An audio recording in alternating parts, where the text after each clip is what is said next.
우리 3부 예배 설교는 제가 창세기 본문을 따라가며 말씀을 전하고 있습니다. 그런데 지난 7월 달에는 단기 선교 파송 예배라서 다른 본문으로 설교를 해야 됐습니다. 그 앞에 6월에는 16장 7절부터 14절까지를 본문으로 해서 나를 살피시는 하나님, 이런 제목으로 말씀을 전했었습니다. 간단하게 얘기하면 그런 내용이었죠. 여주인 사라와 갈등을 견디지 못하고 주인 집을 뛰쳐나와서 오갈 데 없는 신세가 된 하갈을 하나님께서 찾아와서 이름을 부르셨다는 겁니다. 그 하나님을 만난 자리인 샘을 부엘라 헤로이, 나를 살피시는 살아계신 이의 우물, 이렇게 불렀습니다. 아무도 돌보지 않는 오갈 데 없는 하갈을 찾아와서 그의 이름을 불러주시는 그 하나님, 그 하나님은 오늘도 답답한 삶의 현장을 지키며 살아가야 하는 우리를 찾아와서 우리의 이름을 불러주시는 분이십니다. 16장 9절부터 10절까지 말씀 보면 여호와의 사자가 그에게 이르되 내 여주인에게로 돌아가서 그 수하에 복종하라. 여호와의 사자가 또 그에게 이르되 내가 내 씨를 크게 번성하여 그 수가 많아 셀 수 없게 하리라. 그렇게 말씀합니다. 하나님께서 찾아와 만나 주셨지만 하갈의 삶의 자리는 바꿔지지 않습니다. 오히려 그 끔찍했던 현장으로 다시 되돌아가라고 말씀하시지요. 그러나 자리는 그대로였지만 사람이 바뀐 겁니다. 하갈이 바뀐 거지요. 왜냐하면 그는 하나님을 만났고 그 하나님으로부터 새 삶에 대한 언약을 받았기 때문입니다. 그래서 이제 다시 아브라함의 집으로 들어가게 됩니다. 결국 주인 집으로 돌아간 하갈은 그 집에서 아이를 출산하게 되지요. 그 사건을 기록한 말씀이 오늘 본문 말씀 16장 15절 16절입니다. 그런데 여러분 눈치채실지 모르겠지만 이 본문 말씀을 눈여겨보면 굉장히 특이한 점을 발견할 수 있습니다. 전에 한번 말씀을 드렸습니다만 하갈의 입장은 이 시대적인 상황에서는 배만 빌려준, 아들을 낳았어도 자기 아들이 아니라 배만 빌려준 상태입니다. 그걸 옛날에 씨바지라고 그렇게 우리나라 말로는 그렇게 말했죠. 이제 여주인의 자식이 되는 겁니다. 핏줄은 자기 핏줄이지만, 그러니까 낳은 아이 이스마엘은 엄연히 법적으로 사레의 아들이 되는 겁니다. 그러나 이 본문 말씀에서 그 아이의 어머니가 되어야 할 사레가 등장하지를 않습니다. 이제 나중에 여러분들이 성경을 비교해 보시면 금방 아실 수가 있는데, 야곱의 경우에 부인이 넷이었거든요. 둘은 정식 결혼한 여인 라헬과 레아였고, 둘은 몸종의 몸에서부터 낳은, 첫 부인 레아는 자기 몸종 실바를 통해서 자녀를 낳습니다. 그때 그 아이의 이름을 누가 지어주냐? 레아가 지어줍니다. 왜? 어머니이기 때문에. 진짜 핏줄의 어머니는 실바예요. 그런데 실바는 권한이 없는 겁니다. 씨바지니까. 그래서 그 진짜 어머니가 되는 레아가 지어줍니다. 그렇게 지어준 이름이 갓, 그리고 아셀입니다. 둘째 부인 라헬도 마찬가지였어요. 그 몸종 빌하에게서 아들을 낳았을 때 빌하는 등장하지 않고 그 이름을 라헬이 지어줍니다. 왜? 자기 아들이기 때문에 그래요. 몸만 빌려준 겁니다. 그래서 단이라고 하는 아들, 납달리라고 하는 아들의 이름을 법적인 어머니인 라헬이 짓습니다. 여러분, 그런데 오늘 본문 말씀의 경우에는 사레가 등장하지 않잖아요. 하갈이 아브라함에게서 자식을 낳고 아브라함이 이름을 지어줍니다. 이 말은 사레가 이스마엘을 자기의 자녀로 받아들이지 않기로 했다, 그런 의미입니다. 그렇게 이름이 등장하지 않는다는 것은 이 출산에 대해서 사레가 아주 못마땅하고 심기가 불편했다, 그런 의미가 담겨 있는 겁니다. 그러니 아브라함 집안의 심각한 내적인 갈등은 사라진 게 아니지요. 오히려 깊이 내면화되고 있습니다. 이제 자식을 낳아놓았으니까 이거 갈라질 대로 갈라지는데 이제는 방법도 없어진 거죠. 그런데 여러분 유심히 다시 본문 말씀을 보세요. 16장 16절입니다. 하갈이 아브라함에게 이스마엘을 낳았을 때 아브라함이 몇 살이요? 86세였더라. 그리고 이어지는 17장 1절에서 다시 아브라함의 나이가 등장을 합니다. 뭐라고 그랬습니까? 아브라함이 99세 때에 여호와께서 아브라함에게 나타나셨다는 것. 16장 마지막 절과 17장 첫 절, 여기 시간의 간격이 13년. 120년을 살았던 아브라함의 생애의 기록은 창세기 12장부터 창세기 25장, 무려 16장에 걸쳐서 120년의 생애의 기록이 실려 있는 겁니다. 그러니까 13년, 120년 생애 가운데 10분의 1이 넘는 시간이니까 이거 짧지 않은 시간 아닙니까? 그런데 아무런 기록도 없이 훌쩍 13년이 지나가는 겁니다. 여러분, 그 13년 동안 어떻게 아무 일도 없을 수 있겠습니까? 많은 일들이 있었겠죠. 그런데 단지 기록할 만한 일이 없었던 겁니다. 기록할 만한 일은 왜 없었을까요? 하나님을 잊어버리고 산 겁니다. 그 생애에 하나님이 개입하실 여유가 없이 살았습니다. 그렇게 기록할 거리가, 남겨두고 기록할 거리가 없는 것이지요. 왜 그랬을까? 아니, 아브라함이 그렇게 생생하게 하나님과 교제하며 살던 사람인데 어떻게 하나님이 개입하시지 않은 세월이 무려 생애의 10분의 1도 넘는단 말인가? 추측할 수 있는 이유는 오직 하나, 이스마엘입니다. 눈앞에서 재롱 떠는 이스마엘에게 푹 빠져서 지는 거예요. 그래서 아브라함은 사람의 주인이신 하나님을 잊어버리고 살았던 겁니다. 여러분, 우리가 잘 알고 계시죠? 헬라말로 시간에는 두 종류가 있습니다. 하나는 크로노스의 시간입니다. 하루는 24시간이고 1년은 365일이다. 이런 개념의 시간입니다. 여러분, 이런 크로노스의 시간에는 하나님의 현존이 없습니다. 그래서 따라서 삶의 열매도 없는 겁니다. 남는 게 없는 겁니다. 기록할 게 없는 겁니다. 제 친구 부인이 말기암에 걸렸어요. 이렇게 되니까 목사 생각도 나게 됩니다. 전화가 왔습니다. 어디 갔다가 지나가는 길인데 내가 있으면 좀 만나서 기도 좀 받고 싶다. 그랬어요. 오라 그랬죠. 저도 마음이 엄청 측은했죠. 내외를 앉혀놨습니다.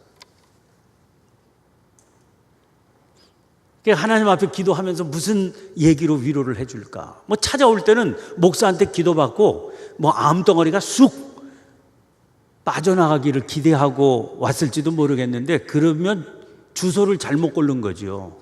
제가 어디 그럴 능력이 있어 보여요?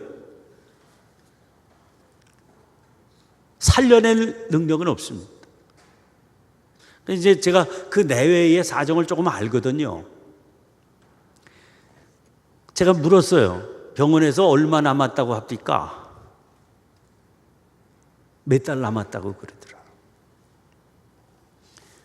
그 부인이 권사님인데 그 친구는 집사고, 제가 얘기를 했어요. 권사님, 지금까지 이 친구랑 수십 년 살았지. 수십 년 살았다고 그래요. 산 것 같이 살았던 시간은 얼마나 돼? 응? 수십 년 살았는데 산 것 같이 살았던 시간은 얼마나 됩니까? 대답을 못 하더라고요. 권사님, 산 것 같이 남은 시간을 살면 지금까지 수십 년 살았던 것보다 더 짭짤하게 살 수 있어. 가서 그렇게 살아보죠. 여러분, 살같이 빠른 광음이라고 그러잖아요. 근데 살같이 빠른 시간, 언제 이렇게 생애가 지나갔지? 이렇게 생각할 수 있지만 하나님은 너무 짤막한 인생을 주신 게 아닙니다. 충분하고도 넉넉한 생애를 주신 거예요. 다만 우리가 깨어있어 살지 못할 뿐이죠. 어떤 선배 목사님이 차를 몰고 가다가 교통사고를 냈습니다. 어두운 시골 농촌길인데 차를 이렇게 몰고 가잖아요. 몰고 가는데 운전을 자전거를 타고 가던 사람을 과속을 했겠지 쳤는데요. 이 백밀러로 이렇게 보니까 자전거 타고 가던 사람이 나이가 들어 보이는 사람인데 공중에 퐁 뜨더래요. 그 땅에 철퍼덕 떨어지더라는 겁니다. 여러분, 그렇게 차에 쳐가지고 사람이 공중에 떴다가 땅바닥에 턱턱 떨어지면 시간이 얼마나 되겠어요? 그 시간이 얼마쯤 될까? 사고를 안 내봤으니까 모르죠. 아마 1분이 안 될 겁니다. 그런데 이 목사님이 간증하는 거예요. 그 백밀러로 그게 보이더라는 거예요. 탁 떴다가 탁 하는데 그 짧은 시간에 몇십 초밖에 안 되는 그 시간에 머릿속에서 말이죠, 무진장한 많은 생각이 지나가더라는 거예요. 저 사람 죽겠네. 나 앞으로 어떡하지? 교회는 어떻게 하지? 교인들은 어떻게 보지? 앞으로 내 생애는 어떻게 되는 거지? 하여간 그걸 떠올랐다가 떨어지는 걸 보면서 차를 옆에다 댔잖아요. 그 순간에 자기 속에 지나간 생각이라는 게 얼마나 많은지 모르겠더라고요. 다행히 가보니까 사람이 멀쩡해. 그래서 병원에 싣고 막 갔는데요. 나중에 이제 간증하는 겁니다. 야, 구목사, 그 짧은 시간에 사람이 얼마나 많은 생각을 할 수 있죠. 시간은 이런 겁니다. 이게요, 깨어있으면 우리가 그냥 멍청하게 지내고 있으니까 살같이 빠른 광음이 되지요. 한순간이라도 그 시간에 정말 깨어있는 시간이 되면 1분은 얼마나 긴 시간인지 모릅니다. 지금 다 눈 감자, 그리고 한 2분만 버텨보자 그러면 여러분 얼마나 그 시간이 긴 시간인지를 금방 깨닫게 될 겁니다. 근데 깨어있다는 말이 무슨 말입니까? 구원의 시간으로 보낸다는 거죠. 하나님의 현존으로 충만한 시간을 보낸다는 겁니다. 그러면 하나님께서 우리의 생애를 얼마나 긴 시간을 넉넉하게 주셨다 하는 걸 깨어있게 됩니다. 깨어있는 사람에게는 넉넉한 시간이 됩니다. 그런데 지금 아브라함은요, 크로노스의 시간 13년을 보내고 있는 겁니다. 지금 갈등의 뿌리는 깊이 자라가고 있는데요, 넋이 빠져서 그걸 보지 못하고 있습니다. 하나님의 현존 앞에 바로 서 있지 못한 삶의 상태가 그러하다는 거예요. 그러면 하나님은 13년 동안 이걸 내버려 두셨다가 하필이면 왜 이때 나타나셨을까? 두 가지 예측 가능한 이유가 있습니다. 하나는 하나님께서 육신이 늙고 늙어서 도저히 자식을 낳을 수 없는 상태가 되기까지의 시간을 기다리셨다, 그렇게 볼 수 있습니다. 로마서 4장 19절 보면 그가 100세나 되어 자기 몸이 죽은 것 같고 사라의 태가 죽은 것 같음을 알고도, 이건 완전히 절망, 바닥에, 육신의 기력이 바닥에 떨어질 때까지 기다린 게 13년이죠. 다 이유가 있겠죠. 그런데 더 중요한 13년입니다. 13년이면 이스마엘이 몇 살이에요? 13년이면 이스마엘이 몇 살입니까? 13살이지. 이스마엘 낳고부터 이때까지니까 13년, 13살. 이스라엘에서는요, 남자아이가 태어나서 13살이 되면 성인식을 해요. 이 성인식의 의미는 뭡니까? 성인식을 남자아이가 거치면 그 집안의 합법적인 상속자가 될 수 있습니다. 그런데 지금 이스마엘이 그 나이가 된 거죠. 성인식 치르기 직전인 그때 하나님께서 나타나시는 거예요. 17장 18절을 보면 이런 말씀이 나와요. 아브라함이 이에 하나님께 아뢰되 이스마엘이나 하나님 앞에 살기를 원하나이다. 사라의 몸에서 아들을 주겠다고 그러시니까 아브라함이 얘기를 하는 거예요. 그러실 필요 없다고. 그러실 필요 없다. 이스마엘이 13살입니다. 합법적인 상속자가 될 아이가 있어요. 하나님이 간섭하시지 않아도 내가 내 재주껏 다 낳아서 이제 그 아이가 내 합법적인 상속자 가문을 이어갈 자식이 될 때가 된 겁니다. 건드리지 마세요. 이런 얘기를 하는 거죠. 아브라함은 이미 하나님과의 언약을 포기하고 친히 자기 몸에서 낳은 이스마엘에게 집착을 하고 있는 거예요. 그러나 하나님께서는 이스마엘은 약속의 기업을 이을 자가 아니다. 그 사실을 분명히 하고 계시는 거죠. 자, 다시 17장 1절로 갑니다. 17장 1절에 하나님 말씀하세요. 나는 전능한 하나님이라 너는 내 앞에서 행하여 완전하라. 하나님 잊어버리고 살았었는데 13년 만에 나타나신 하나님은 당신을 전능한 하나님이라고 소개하십니다. 그 전능한 하나님께서 요구하시는 겁니다. 너는 내 앞에서 행하여 완전하라. 그리고 이미 15장에서 약속해 주신 바 있는 아브라함과 맺었던 언약의 내용을 다시 상기시키시면서 선포하십니다. 특별히 여기 본문 17장에요. 오늘 본문 이하에까지 다 따져보면 언약이라고 하는 말이 9번이나 계속해서 등장하는데 무슨 언약으로 얘기를 하고 있는 거 아니?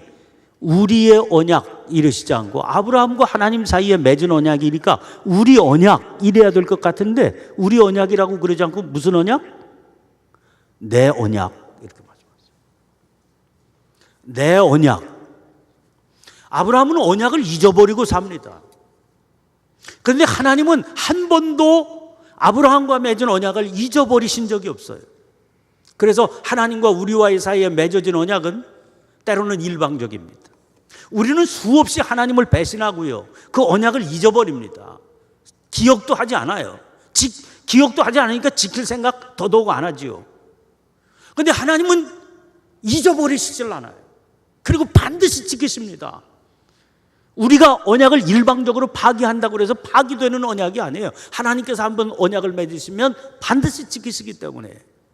그래서 내 언약인 겁니다. 너의 태도와 관계없이 나는 내 약속을 지킨다는 거예요. 그래서 2절, 4절, 7절, 9절, 10절, 13절, 14절, 19절, 21절 계속해서 내 언약이라고 말씀하십니다. 아브라함은 잊어버렸다 할지라도 하나님은 잊은 적이 없으신 그와 맺으신 언약을 반드시 이루십니다. 왜 나는 전능한 하나님이라고 그럽니까? 내 언약의 보증이 하나님의 전능하십니다. 우리는 여러 가지 상황을, 여러 가지 조건을 내세우면서 언약을 수없이 제멋대로 파기합니다. 그러나 하나님은 전능하신 하나님이시기 때문에 맺으신 언약을 포기하지 않으신다. 그런데 그 하나님께서 뭐라고 요구하세요? 너는 내 앞에서 행하여 완전하라. 완전이라고 하는 말을 히브리 말 여기서 담임이라고 하는 말을 썼습니다. 이 말은요, 윤리적이고 도덕적인 완전을 의미하지 않습니다. 우리가 어떻게 하나님 앞에 완전하게 행할 수 있어요? 그건 무리한 요구를 하시는 거죠. 그건 불가능한 겁니다. 우리는 하나님 앞에 완전하게 행할 수 없어요.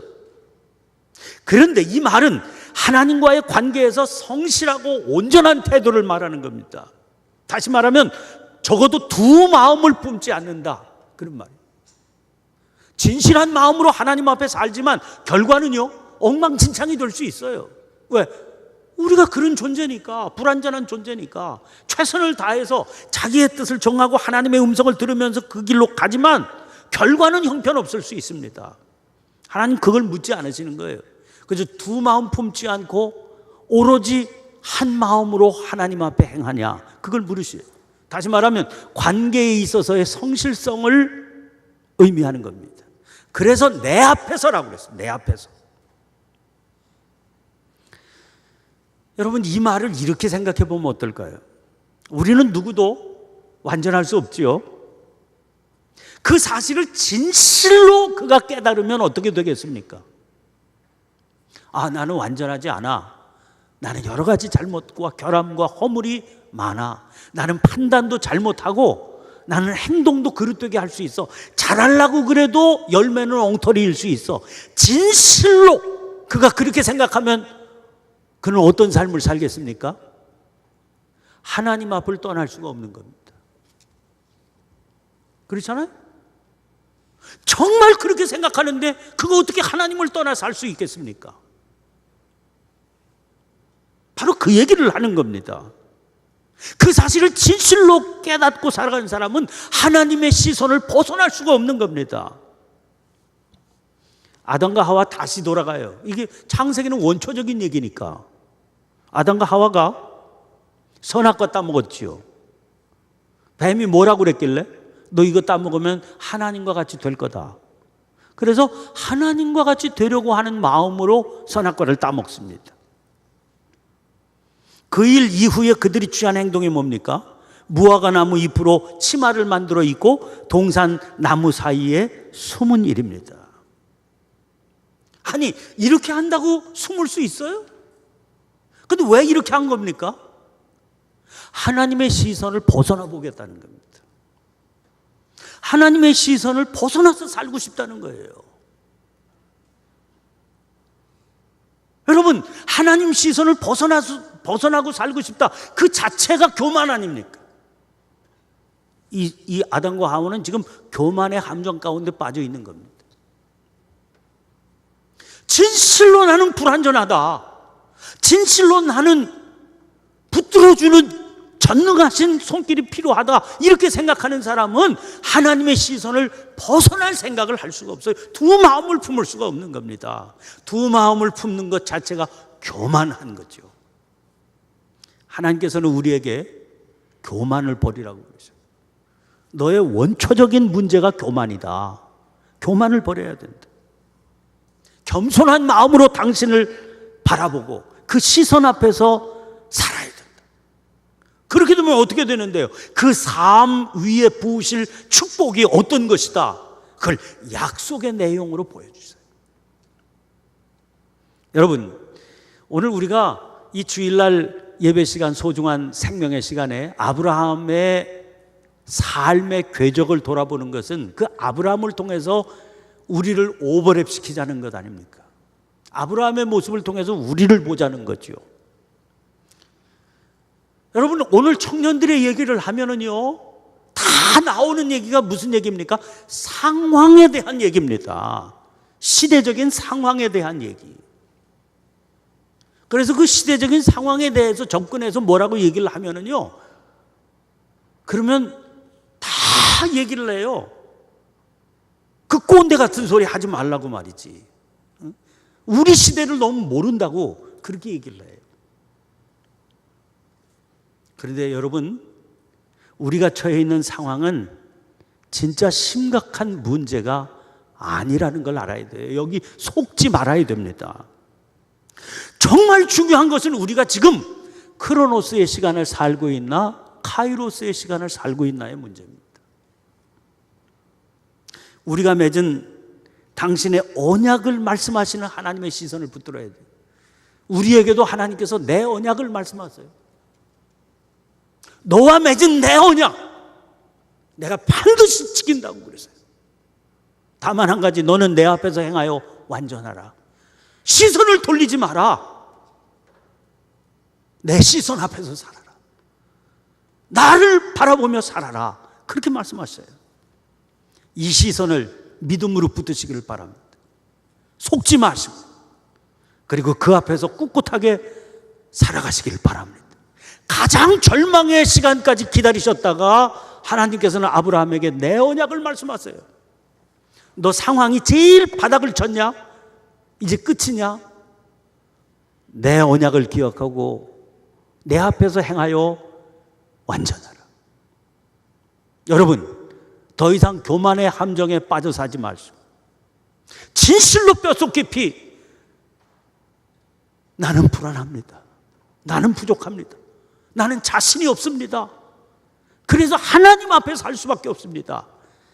그렇게 고백하고 깨어있는 시간, 카이로스의 시간으로 들어가셔서 하나님께서 이루시는 내 언약을 여러분들의 삶 속에 풍성한 열매로 누리게 되시기를 간절히 축원합니다.